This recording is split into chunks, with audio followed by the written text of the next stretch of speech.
Saudara, hari ini secara khusus saya diminta untuk mengkhotbahkan satu tema yang ada kaitannya dengan yang tadi kita nyanyikan ya. Jadi tema daripada khotbah yang dipilih oleh hamba Tuhan di sini adalah bolehkah kita mengklaim janji-janji Tuhan? Apakah itu alkitabiah gitu ya, kalau kita mengklaim janji-janji Tuhan? Saudara, hidup ini tidak selalu berada di kondisi yang baik.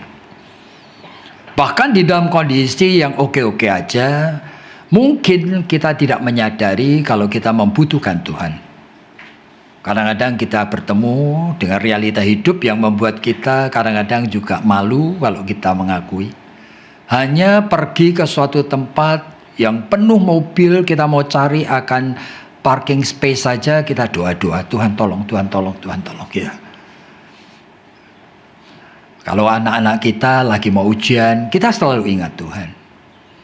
Nah, kalau kita itu juga sedang menunggu akan hasil lab, ya kita pasti banyak kali kita doa minta Tuhan hasil labnya yang baguslah. Jangan sampai ada sakit penyakit tertentu di hidup kita. Bahkan kadang-kadang kita itu seperti teman saya beberapa baru ini cerita sudah 2 hari tidak bisa BAB. Dia mengatakan tiap masuk kamar mandi terus aku doa, Tuhan beri supaya aku bisa BAB. Rasanya lucu ya, tetapi that's real loh. Jadi kita itu pada saat menemukan kondisi hidup yang sulit dan kita tidak bisa mengatasinya sendiri, baru kita ingat Tuhan. Nah, sekarang di dalam realita hidup yang seperti ini, ya, kadang-kadang kita menghadapi akan realita yang sulit sekali. Kadang-kadang kita menghadapi hal-hal yang kita sebut sebagai crisis in life. Mungkin saudara ingat beberapa waktu yang lalu saya cerita di tempat ini mengenai salah seorang klien saya yang kena kanker payudara. Dan dia itu sudah pergi ke Mayo Clinic di Amerika, saudara. 3 tahun yang lalu itu sudah di kemoterapi. Dan kemoterapi itu bagi dia, tubuhnya itu bereaksi yang sulit sekali. Dia mengatakan rambutnya gogrok semua gitu ya. Bahkan dia mengatakan bahwa sariawan itu dari bibir depan ini sampai telak di dalam. Sampai mengatakan setiap mau minum aja saya menangis, Pak. Nah, saya ingat pengalaman seperti itu. Nah, setelah lewat 3 tahun, rasanya itu 2,5 tahun lebih itu oke-oke ya saudara. Dia sudah jalan-jalan sampai ke New Zealand. Dan tiba-tiba dia sekarang menjumpai bahwa ada benjolan-benjolan tertentu muncul lagi. Dan ketika check up di sini, ternyata itu sudah menjalar ke semuanya. Stadium ke-4+. Lalu dia di dalam percakapan itu mengatakan, apa saya perlu kemoterapi lagi? Pak Yakob tahu untuk saya itu menyakitkan sekali. Berbulan-bulan itu rasanya seperti di neraka. Dan aku tanya kanan kiri ya. Semua orang yang menderita stadium yang ke-4 ini, tidak ada yang survive, Pak. Jadi apakah aku itu perlu? Saudara, kadang-kadang kita itu berhadapan dengan suatu kondisi yang kita itu tidak mengerti lah mau ngomong apa ya. Nah, di dalam kondisi-kondisi yang seperti ini yang kita tidak harapkan, saudara, itu kadang-kadang kita diuji itu untuk mendemonstrasikan iman yang biblical gitu ya. Lalu bagaimana kita? Oleh karena ternyata bahwa sebagian besar dari umat Kristen itu sebetulnya tidak siap, saudara. Jadi ini juga beberapa bulan yang lalu di tempat ini saya share dengan saudara mengenai realita bahwa ada seorang yang bernama James Fowler itu dari Emory University di Amerika, dan dia membuat riset mengenai kenapa ya ada tingkah laku iman yang berbeda-beda itu. Dan ternyata menemukan itu tergantung sekali dari life structure atau struktur di dalam jiwanya yang meresponi akan iman yang Tuhan itu anugerahkan. Jadi ada 7 level ya. Level paling bawah itu disebutkan sebagai undifferentiated faith. Itu orang yang Kristen yang mau aja ke gereja setiap minggu dan sebagainya, mau katekisasi, mau dibaptis, tapi sebetulnya dia jujur, dia tidak mengerti yang dia butuhkan itu apa. Ya datang-datang aja sudah, ikut flow aja sudah, seperti itu. Jadi ini orang ini apa orang Kristen ya? Ya ini menjadi masalah. Oleh karena sebetulnya kalau ditanya dia tidak mengerti, bahkan dia tidak tertarik, apalagi untuk mikir-mikir yang dalam-dalam. Baca Alkitab pun dia tidak tertarik sama sekali. Dia mengatakan ngantuk Pak kalau saya baca. Nah, kalau life structure jiwa manusia menjadi lebih baik lagi, Fowler itu mengatakan ya berada di dalam suatu life structure yang menghasilkan akan iman yang namanya intuitive projective faith. Ya. Itu artinya berarti orang ini intuisinya dan feelingnya itu sudah punya sebetulnya alasan kenapa dia menjadi Kristen, kenapa dia mau datang gereja. Kalau ditanya ya dia mengatakan ya saya senang sih ke gereja. Oh apanya yang senang? Ya semua close friend saya di gereja ini, jadi saya senang. Oh gitu ya. Selanjutnya apa lagi? Nah dia bingung saudara. Ya barangkali oleh karena suasana gereja, oleh karena lagu-lagu gereja. Dan ada beberapa orang di gereja ini yang ramah loh. Oh gitu ya. Diteruskan lagi dia tidak tahu menjelaskannya. Jadi orang ini sebetulnya itu tidak ada kaitannya dengan Tuhan, dengan kebenaran firman-Nya. Dia menyukai something yang dia sukai membuat dia itu datang-datang terus ke gereja. Bahkan ada yang oleh karena dia suka sekali main piano, dan kebetulan gereja membutuhkan pemain piano dan dia itu dipakai ya sebulan bisa 2-3 kali dan dia enjoy, dia diterima, dia hargai saudara. Tapi kalau jujur apa itu betul-betul itu kenal Tuhan? Dia tidak pingin, nggak tahu apa itu. Kenapa kok tanya seperti itu gitu loh. Jadi ini level seperti itu. Bahkan level yang lebih baik lagi dikit itu Fowler mengatakan mengenai mythical literal faith. Itu berarti ada level dari orang yang sekarang sudah punya reason kenapa saya perlu jadi orang Kristen. Ya kenapa? Oh ya kalau saya sakit saya doa kepada siapa gitu.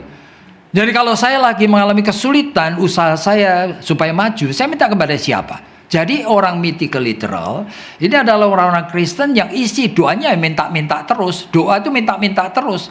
Doa itu bukan percakapan dengan Tuhan oleh karena dia tidak kenal Tuhan.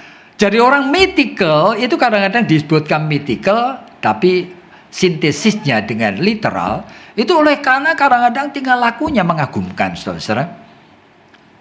Ya seperti tadi orang kena cancer. Atau mamaku kena cancer. Tiba-tiba dia itu bukan cuma doa saudara, dia berpuasa. Nah puasa bisa berminggu-minggu loh saudara. Jadi orang sekelilingnya itu akan melihat bahwa ini orang yang betul-betul saleh ya. Tapi sebetulnya ini manipulatif terhadap Tuhan. Jadi memanipulir Tuhan. Dia tidak ingin tahu siapa Tuhan. Bahkan kalau mau ditanya, apa kamu kenal Tuhan? Dan apa kamu pengen kenal Tuhan? Nah, contohnya apa Pak? Ya, apa kamu itu tahu sih? Kalau kamu doa, Yesus kan mengatakan, ya masuk aja kamarmu. Kuncilah kamarmu. Berlutut di sana. Ngomong-ngomong sama aku. Yuk lakukan. Sederhana saudara. Tapi orang mythical tidak mengerti apa itu. Sebab ini masalah spiritual yang dia tidak mengerti apa itu. Gunanya apa? Jadi ini orang yang cuma punya kebutuhan. Nah, di dalam level seperti itu, bahkan satu level di atasnya, ini terjadi tingkah laku dari orang Kristen yang imannya itu misuse. Dan di atas mythical itu biasanya disebut synthetic conventional. Jadi orang Kristen yang sudah bisa mengcopy paste gitu lah. Kalau dengar apa berita atau ajaran dari gereja yang baik, dia bisa ceritakan kepada orang lain. Sehingga dia bisa menjadi guru sekolah minggu dan sebagainya. Tapi kalau mau ditanya, apa yuk kalau baca Alkitab tuh betul-betul mencari firman Tuhan? Apa kamu mencatat? Tidak pernah, saudara. Kerinduannya itu tidak ada, saudara. Jadi orang ini hanya ingin sekali berdamai dengan dirinya sendiri. Jadi sebagai orang Kristen ya seharusnya orang beragama yang dia sendiri tahu saya orang beragama yang saleh, yang obedience ya, yang setia, ya itu aja. Tapi in term of knowing God, untuk tahu Tuhan, dia belum mengerti saudara. Nah, di dalam level yang seperti ini sebelum sampai kepada seorang betul-betul mengalami kasih karunia Tuhan. Sampai dia itu merasakan pimpinan Roh Kudus dalam hidupnya. Nah, orang-orang seperti ini itu kalau menghadapi krisis dalam hidup, biasanya ya yang pertama itu gejalanya, misalnya dia kena cancer atau dia sedang mengalami kesulitan banyak. Yang pertama itu dia melakukan deliberate deception namanya. Jadi secara sengaja dia menipu diri sendiri supaya tanda petik mendapatkan apa yang diharapkan. Saudara, jutaan orang di seluruh dunia ini pergi ke Lourdes di Prancis. Untuk apa? Nah, permulaan abad 19 di sana ada seorang wanita namanya Bernadette. Ya, dia itu dekat patung daripada Maria. Dia melihat Maria katanya. Yang menyuruh dia itu ya kan menemukan akan mata air di sana. Dan mata air itu bisa menyembuhkan. Dipercaya, saudara. Ini kebodohan yang dipercaya, saudara.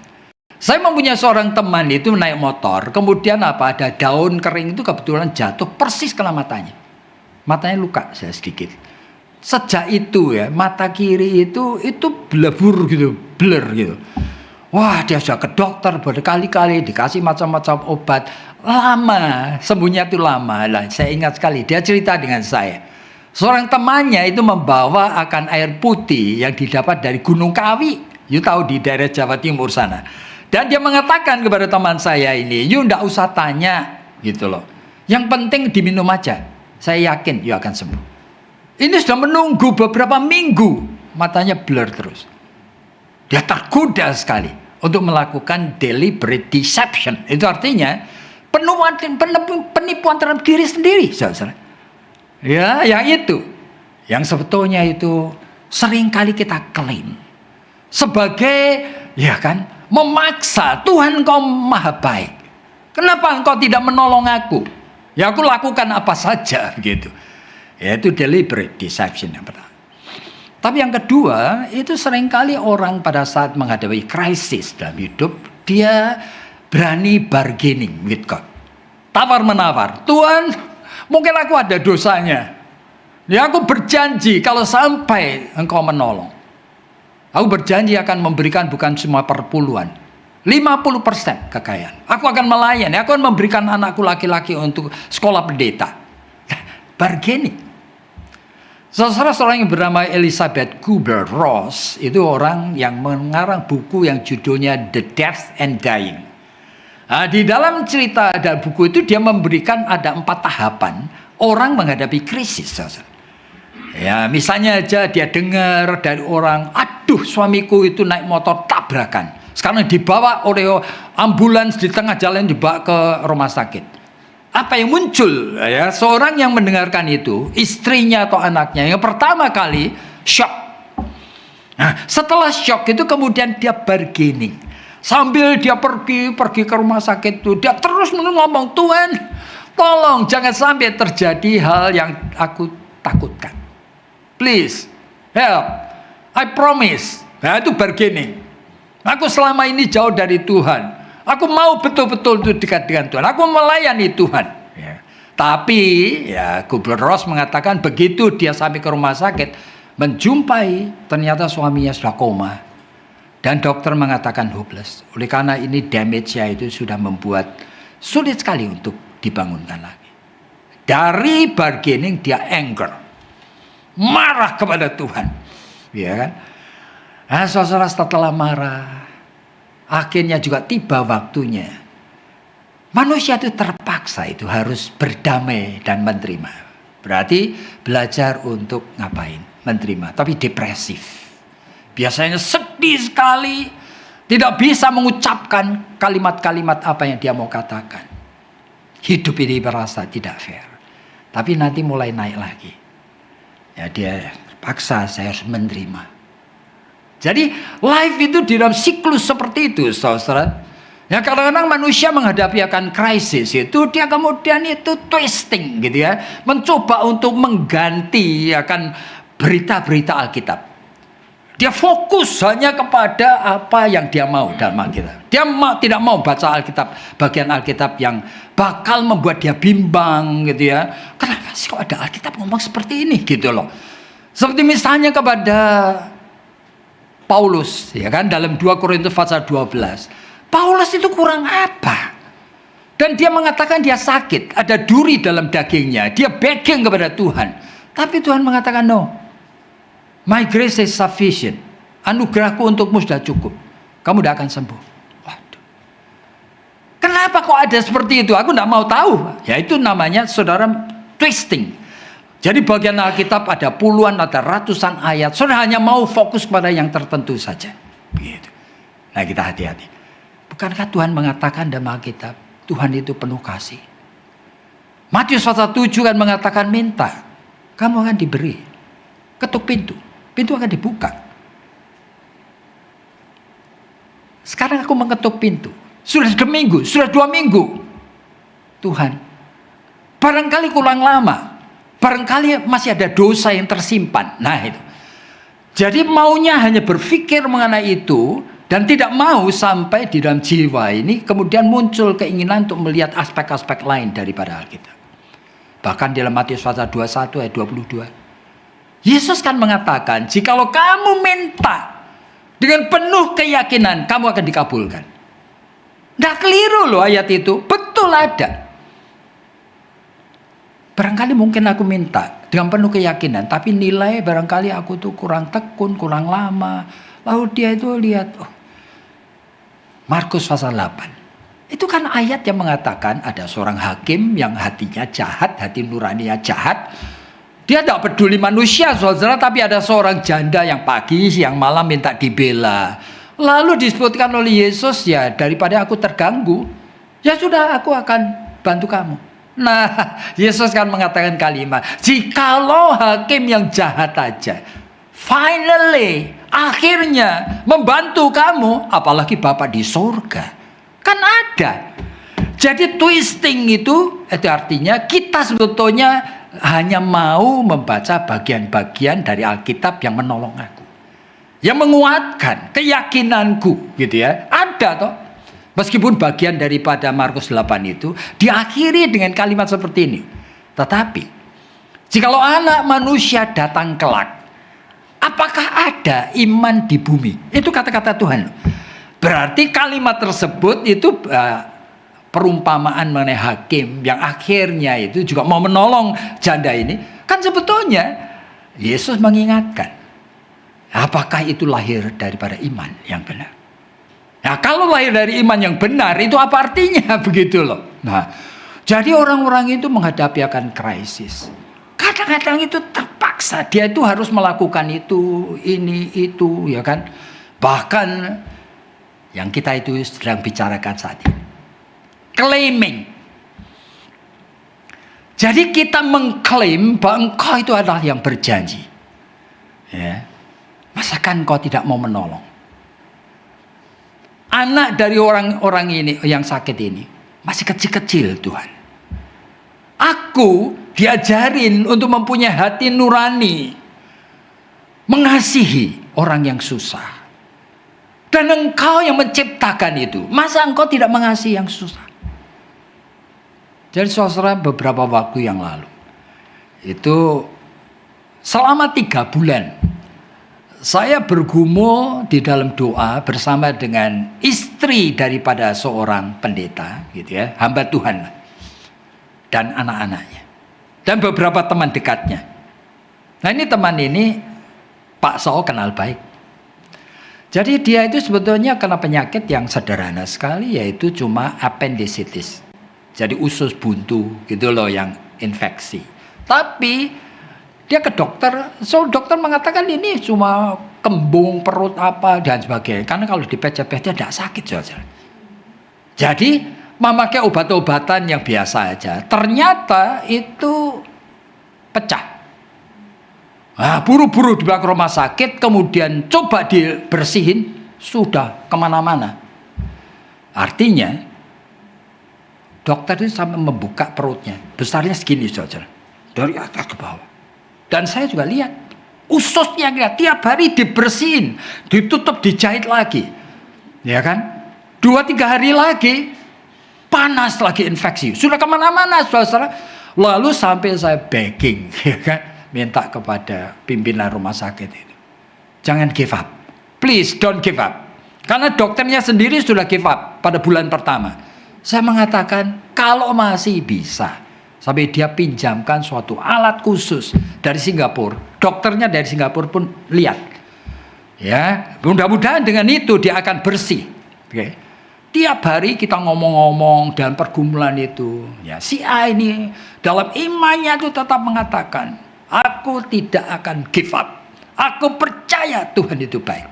Dan Tuhan masih mau memakai aku. Dan aku sudah siap untuk mengabarkan Injil. Kemana saja Tuhan mau pakai. Saya masih simpan itu WA-nya dia. Dia menulis di papan tulis. Oke. Dari doa biasa sampai kepada doa saya itu tidak mengerti lagi mau ngomong apa. Tuhan, sebetulnya saya mesti ngomong apa? Gitu. Dan saya ingat di dalam Roma pasal 8 itu kan firman Tuhan mengatakan, kamu sebetulnya tidak ngerti doa. Di dalam kondisi kamu sudah kehilangan kata untuk doa, Roh Kudus itu akan menolong keluh kesahmu yang tidak punya meaning itu menjadi doa yang didengar oleh Bapa di surga. Itu promise loh. Jadi saya percaya sekali di dalam mambelnya saya di dalam hati yang terbatas ini. Saya mesti ngomong apa lagi? Mungkin doa-doa saya, kata-katanya itu saya sampai pikir, apa ini tidak cocok ya dengan prinsip kebenaran doktrin yang Alkitab selama ini aku pelajari. Berarti Tuhan menginginkan aku menyesuaikan itu dengan bahasa doa yang khusus. Oleh karena kebenaran yang Tuhan sudah bukakan selama berpuluh-puluh tahun kepada saya. Saya sampai tidak mengerti. Sampai bulan yang ketiga. Malam hari Pak James Riyadi itu telepon saya. Pak Yakub, he's gone. Dia sudah pergi. Saya lemes. Jadi saudara, di dalam hidup ini kadang-kadang kita menghadapi realitas seperti itu. Dan kita tidak tahu sebetulnya apakah kita boleh mengklaim janji Tuhan, kasih Tuhan. Boleh mengklaim. Tergantung daripada iman kita itu ada di mana, saudara. Saudara menghadapi hal yang manusia tidak berdaya. Itu 4 abad sebelum Kristus. Ada seorang yang bernama Epikurus. Nah, dia itu tidak bicara mengenai Allahnya kita ini, tetapi dia orang Yunani, mungkin Allahnya itu Zeus. Nah, dia sudah bergumul pertanyaan yang sama. Kalau Allah itu ada, Allah itu penuh kasih. Kenapa ada manusia yang tidak bersalah itu menderita sampai seperti itu? Kenapa ada penderitaan? Kenapa dia tidak bertindak? Lalu dia mengajukan pertanyaan itu dengan 2 kata. Willing and able. Jadi Allah yang aku kenal itu Allah yang willing, mau. Tapi jangan-jangan dia tidak able. Dia tidak mampu untuk menghapuskan kesengsaraan manusia di dunia ini. Atau dia sebetulnya able, dia mampu, tapi unwilling. Jahat banget dia ini. Dia tahu sekali, dia mampu sekali. Tinggal begini aja pasti sembuh. Tapi dia tidak mau lakukan. Atau dia unwilling dan unable. Memang mau tidak mampu dan tidak mau. Waduh, bagaimana menyembah Allah yang seperti itu? Jadi saudara, akhirnya dia mengatakan, satu-satunya kemungkinan Allah itu willing and able. Berarti mau dan mampu. Lalu pertanyaan kenapa? Realita penderitaan ini tidak diselesaikan seperti apa yang kita harapkan. Pikiran manusia itu bergerak bisa kemana-mana pada saat kita itu menghadapi krisis dalam hidup. Kita hati-hati. Oleh karena thinking dan feeling kita itu bisa sampai kepada suatu titik kesimpulannya itu akhirnya kita justru mencurigai Tuhan. C.S. Lewis itu, saudara mungkin ada yang tahu nama itu. Dia dulunya itu adalah orang Kristen dari keluarga Kristen, tapi pada masa remaja dia memilih untuk menjadi orang ateis karena kecewa dengan kekristenan. Tapi pada suatu hari setelah dia itu menjadi profesor di Oxford University, dia mengalami pertobatan. Jadi dia menjadi orang Kristen yang saleh sekali. Nah, ada suatu cerita, ada seorang wanita itu dari New York, itu seorang janda cerai. Oleh karena suaminya abusive. Wanita itu seringkali membaca buku-bukunya dari C.S. Lewis dan mengagumi, saudara. Nah, di tengah kekosongan jiwanya itu wanita itu pergi ke Inggris, kemudian ingin omong-omong dengan C.S. Lewis. Akhirnya dari pikiran cuma seminggu, akhirnya berbulan-bulan tidak pulang-pulang. Kenapa? Wanita itu merasa tertarik dengan C.S. Lewis. C.S. Lewis itu jejak tua, gitu ya. Dan dia juga merasa tertarik dengan wanita ini. Tapi dia sopan sekali. Dia tidak pernah menunjukkan. Pada suatu hari wanita itu yang memang sejak mula punya kanker kedua kakinya. Ternyata kankernya itu kambuh. Nah, kemudian dibawa rumah sakit. Dan dalam kondisi dying. C.S. Lewis itu melamar dia. Apakah engkau itu, will you marry me? Kaget wanita. Dan akhirnya mereka diberkati pada saat wanita itu di tempat tidur. Tapi habis diberkati pernikahannya, C.S. Lewis itu minta sama Tuhan, Lord, kalau engkau itu sudah memberi kesempatan aku untuk menikah, bolehlah aku minta punya pengalaman menjadi suami istri. Apa itu menjadi suami istri? Aneh, saudara. Tuhan ternyata mengabulkan permintaannya. Wanita itu kakinya kemudian membaik. Kemudian bisa duduk. Lalu bisa berdiri dan jalan. Dan akhirnya C.S. Lewis itu honeymoon. Keliling Inggris, saudara. Berapa lama? 4 bulan. Luar biasa ya. Menikmati kehidupan suami istri yang baik sekali. Begitu 4 bulan tiba-tiba wanita itu sakit lagi. Dibawa ke rumah sakit. Meninggal dunia. Lalu C.S. Lewis itu broken heart. Ya, dia menulis suatu buku yang judulnya adalah Grief Observe. Nah, di dalam buku itu ada kalimat yang menarik saja. Yang aku takuti menghadapi realita, aku mengalami seperti ini. Yang aku takuti itu bukan aku akan meninggalkan Tuhan, mengkhianati Tuhan. Tidak mungkin. Oleh karena I know him. Tidak mungkin. Tapi yang aku takuti itu pikiranku sendiri. Mulai punya pikiran itu, yang dia kalimatkan pendek tadinya. Tuhan, ternyata engkau itu seperti ini. Nah, apa artinya? Jadi aku sudah merasa belajar kenal dan mengasihi dan menghormati dan menyembah engkau. Ternyata engkau ini seperti ini. Apa artinya? Engkau adalah Allah yang tidak wise. Engkau tidak tahu caranya bagaimana membuat orang seperti aku itu imannya bertumbuh. Kecuali you torture me. You menganiaya aku. Engkau menjadikan aku seperti Yesus Kristus. I'm not Jesus. Engkau tidak punya cara lain mendidik supaya anak-anak Tuhan itu boleh tumbuh secara rohani. Kecuali engkau menganiaya mereka. Ini kata-kata dia. Tapi dia tidak akhiri dengan titik. Itu hanya ungkapan pergumulan. Hati-hati. Way of thinking manusia menghadapi akan krisis hidup. Saudara berada di dalam suatu kondisi yang berbahaya sekali. Tidak waspada. Oleh karena Tuhan itu tidak berjanji untuk selalu memberikan apa yang saudara mau. Saudara harus waspada. Tuhan menganugerahkan keselamatan yang ditambahi dengan satu hal, yaitu iman. Ah, iman itu apa? Ibrani pasal 11 ayat 1 mengatakan iman adalah dasar dari segala sesuatu yang kamu butuhkan. Kamu harapkan, you hope for. Jadi kamu sakit boleh minta kesembuhan. Anakmu bermasalah boleh minta pertolongan. Oke? Kepada Tuhan.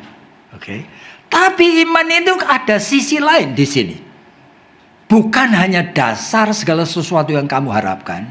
Iman itu adalah bukti dari something yang Tuhan sediakan, yang unseen, yang kamu tidak lihat. Kamu tidak mengerti. Nah, ini ada di sini loh. Iman itu bergeraknya kemana? Kalau iman bergeraknya ke sini saja, masa tidak boleh?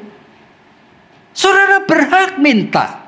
Tapi ingat loh, kalau cuma bergeraknya ke sini, saudara sebetulnya itu menjadikan iman itu hanya sarana kebutuhan untuk pemenuhan kebutuhanmu sendiri. Dan ini adalah common grace, anugerah umum yang Tuhan beri juga pada orang Islam, orang Hindu, orang Buddhis. Iya. Siapapun juga mereka, jangan heran.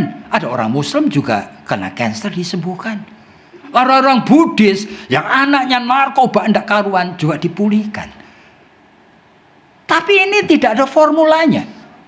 Tidak oleh karena kamu tekun doa dan berpuasa lalu Tuhan itu pasti nyembuh. Enggak. Tuhan tidak pernah reveal the secret, the formula. Aneh sekali, saudara. Jadi ini itu merupakan sesuatu yang boleh. Sehingga kalau orang bertanya, boleh enggak kita claiming janji Tuhan? Boleh.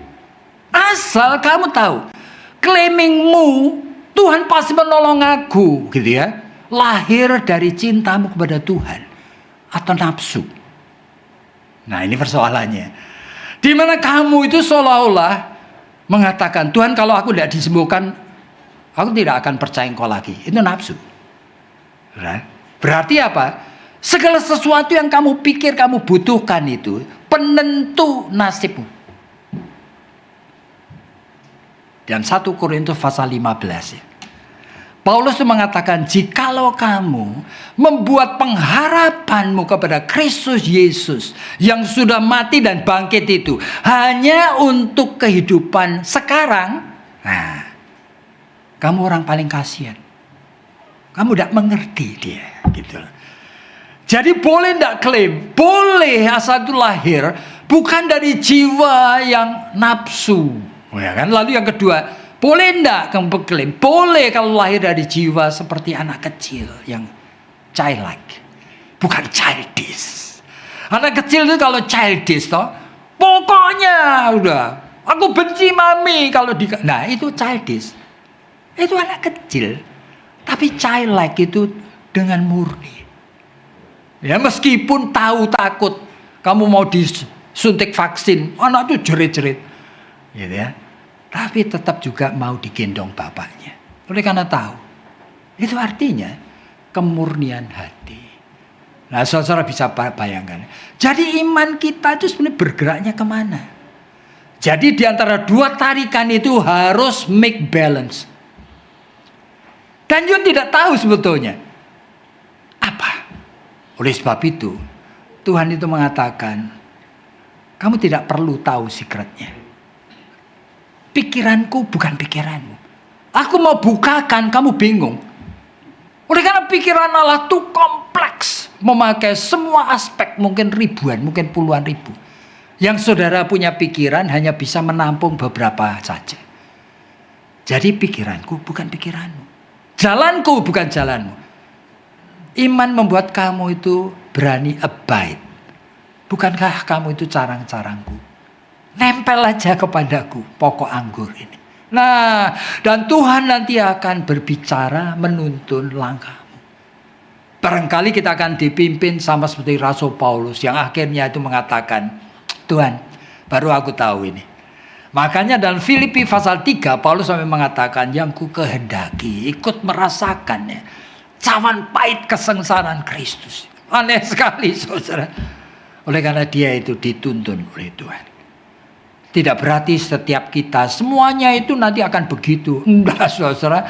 Lukas pasal 12 kan mengatakan kepada yang diberi banyak, Tuhan akan menuntut banyak. Tapi yang diberinya hanya punya modal dikit. Tuhan juga tahu. Asal kita itu abide in Him. Jadi saudara, hari ini kita belajar apa? Ini realita hidup yang kita tidak pernah minta dan kita tidak mau. yaitu berada dalam crisis of life. Tapi hari ini kita belajar sesuatu. Bahwa sebetulnya Tuhan itu, God will make a way. Yang seringkali dinyanyikan oleh Don Moon itu. Ya, sebetulnya kali dari Thomas Dorsey. Jadi dia selalu menyediakan jalan. Meskipun kita tidak tahu jalannya apa. What is that? We don't know. Tapi kita trust. Jadi mulai hari ini belajar untuk nempel aja. Dan biarlah hidup ini kita hadapi bersama dengan Dia. He will never leave us alone. Tidak pernah meninggalkan kita sendiri. Mari kita tunduk kepala dan kita bersyukur. Tuhan, kami tahu Engkau sungguh baik. Dan kami adalah orang-orang yang sangat beruntung. Kenapa kami bisa dipilih menjadi bagian dari keluarga Allah? Kami begitu dekat dengan Engkau. Engkau menghadirkan dirimu dalam hidup kami. Engkau menyertai kami di rumah, di kerja, di jalan, di pasar, di mana saja. Tolong Tuhan supaya kami tidak takut. Meskipun kadang-kadang di tengah kehidupan yang sudah jatuh dalam dosa ini, bisa juga kami mengalami berbagai krisis. Tuhan, kami percaya Engkau bersama dengan kami. Engkau selalu menyediakan jalan. Dalam nama Tuhan Yesus kami sudah berdoa. Amin.